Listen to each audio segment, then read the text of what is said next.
Good morning, everyone. Thank you so much, Ariana, and to the ILC for the invitation to join you all today.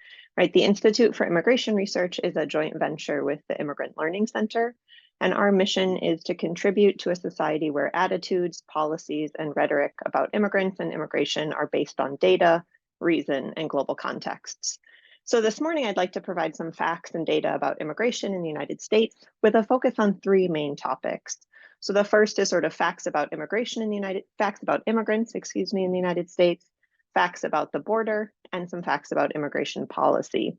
And so to do so, I've prepared a few true and false questions for each topic. And there are a lot of misperceptions and misinformation about immigration, as you all probably know. And so I find this a really helpful activity for students or participants to assess individual biases or misperceptions about a topic at the beginning of a semester or unit on this topic. And at the Institute for Immigration Research, we work and provide fact sheets with a lot of data pulling from the United States Census and something called the American Community Survey. And so a lot of the data I'll share with you today comes from that American Community Survey. And something that if you're interested in, and I can share the information in the chat later, we also make tailored fact sheets. So if you're interested in checking out data about immigrants in your area, we might already have a fact sheet available on that topic, or we might be able to make a fact sheet in the fall once the semester begins and our students are at work making these fact sheets. So the first question I typically would ask in a classroom setting, right, is about how many immigrants there are. So an estimated 45.4 million people living in the United States in 2022 were immigrants born outside of the United States, right? Do you think that this is true or false? And so this, in fact, is a question that is, right, 83% of you said is true. And that is in fact correct, right? So 45.4 is the current estimate for immigrants in the United States. And I wanted to show a map of where they live. Actually, we can go to a poll question first about this one. The second question. So as of 2022, California had more immigrants than any other state in the United States. Would this be true or false? And so I'll pull up a map that you can look at to see what this looks like.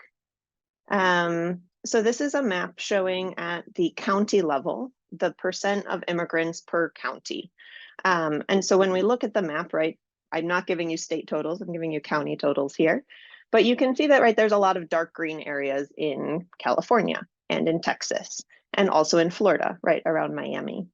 And so what we see is that based on data from 2020, that is similar to data from 2022, California had more immigrants than any other state, both in terms of a percent, right? So the percent of the overall state population in California, 26.5% are immigrants, but also in terms of number, right? So there are 10.4 million immigrants in California.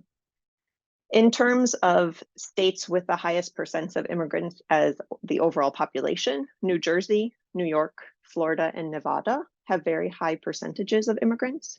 But in terms of raw numbers, Texas, Florida, New York, and New Jersey have the highest numbers of immigrants after California. So where are these immigrants coming from? So we can have the next question pulled up. China is the most prevalent country of birth for immigrants in the United States. Is this true or false? So we can go ahead and look at some data on this, on where immigrants are coming from. Most of you said this was false. And so here's some data based on the 2022 estimates, right? So here you can see 24% of immigrants in the United States are from Mexico, which makes sense in many cases, right? It's our neighbor to the south. 6% are from India, 5% are from China, 4% are from the Philippines, 3% from El Salvador. And then, right, we could further disaggregate this, but the numbers get much smaller and the percents get much smaller as we continue to go on. But overall, there are over 160 countries represented among the immigrant population in the United States. Right, so Mexico is the most prevalent country of birth for foreign-born in the United States. The next question I want to ask about is about English language proficiency, right? A topic dear to many of your hearts, I'm sure. So the next question I would ask is, are most immigrants in the United States proficient in English or not? So the statement, if you can pull up the poll, they are not proficient in English. Is that true or false?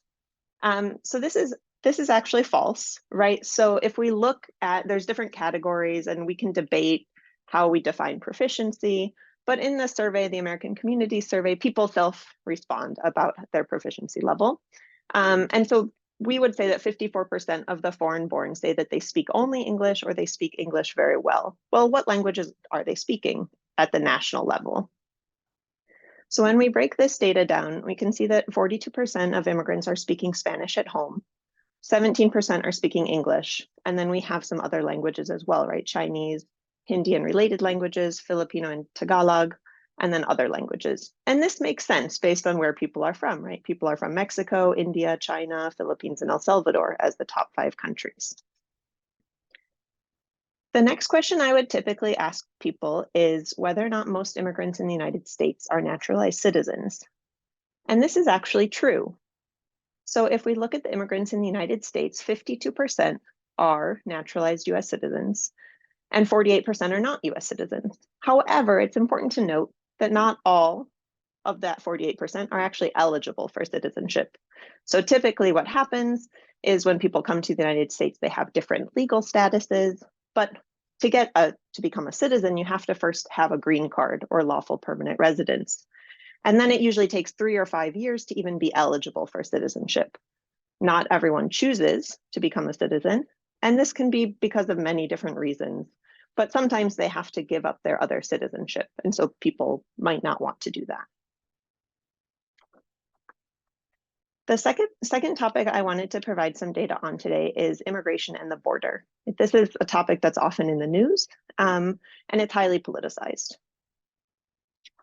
So the first thing I would typically ask would be about how many undocumented or unauthorized immigrants are there in the United States.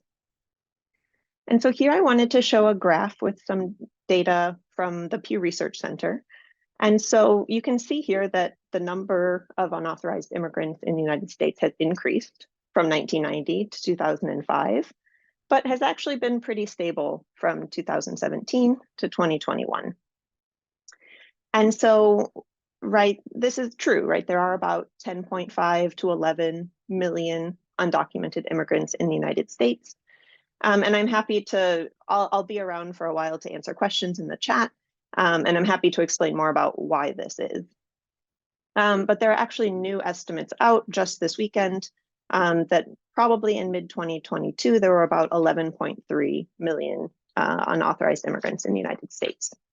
But regardless of where you look at data from, right, and this shares a number of different organizations that estimate these numbers, right, including the government, more conservative institutes, more nonpartisan or bipartisan institutes, the range is generally 10 to 11 million. The other thing I think is important for people to think about is how people came to the United States. So I would ask the question, most unauthorized or undocumented immigrants crossed without authorization. So this is true, right? So when we think about people who are unauthorized or undocumented immigrants, most of them came across and weren't inspected, right? There was no encounter with a border enforcement individual.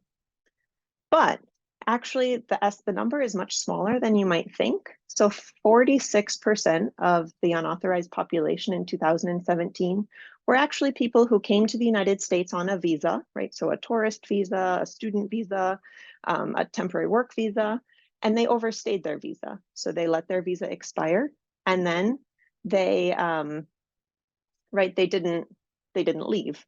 And so I think that number, that 46%, is much higher than most people think. You can also look at this data here in another report from the Congressional Research Service about how long unauthorized immigrants have been in the United States. So if you look at the green and the yellow, which are George Mason colors, right, almost 60% of the unauthorized immigrants in the United States have been here more than 10 years, right? So when we think about people coming currently at the border, most of those people are seeking asylum, right? They're not actually adding to the unauthorized population in the United States. I'm going to skip this next question.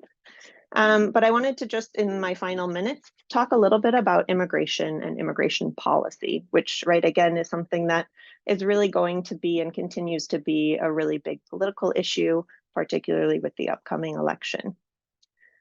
So I like to think about this question, right? The core tenets of contemporary US immigration policy have not been updated in almost 60 years.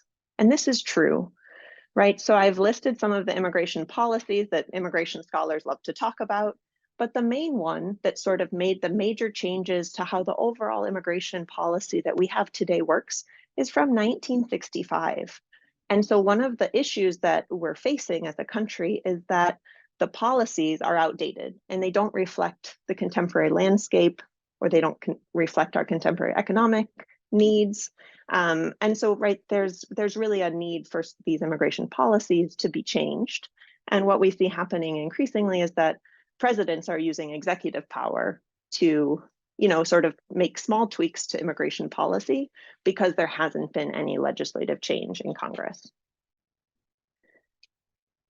And then finally, we talked a little bit about the definition of refugee at the beginning, right? And these slides will be available to you, so you'll be able to go back to those definitions. But I wanted to share where people are coming from in fiscal year 2022. And so here I'm providing you two charts, right? The first is in yellow, are showing people who are seeking asylum. So people who seek asylum in the United States are people who move across some border, right, often the Mexico-US border, in search of protection, but it hasn't been decided yet whether or not they are eligible for that protection. So in 2022, right, we have the top 5 countries for people who were granted asylum might be surprising to you.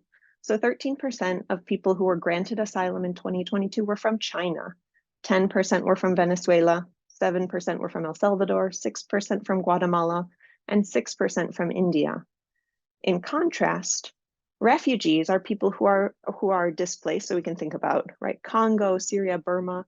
They're displaced from their country of origin or of nationality, and they can't return because of persecution or war, right? And so they go to another country, and then they come to the US often through resettlement. So they have already been vetted, they have already been given a green card when they arrive. And so they're very different populations that when we think about the media and politics, we often use the terms interchangeably in the United States, refugee and asylum seeker, but they are not. They're very different legal groups of people with different legal protections as well. So with that, I will wrap up. But as I said, I will be around for the next couple of minutes, and I'm happy to answer questions in the chat. You can also check out our website, www.iir.gmu.edu, or send any questions you have by email at iir@gmu.edu. Thanks.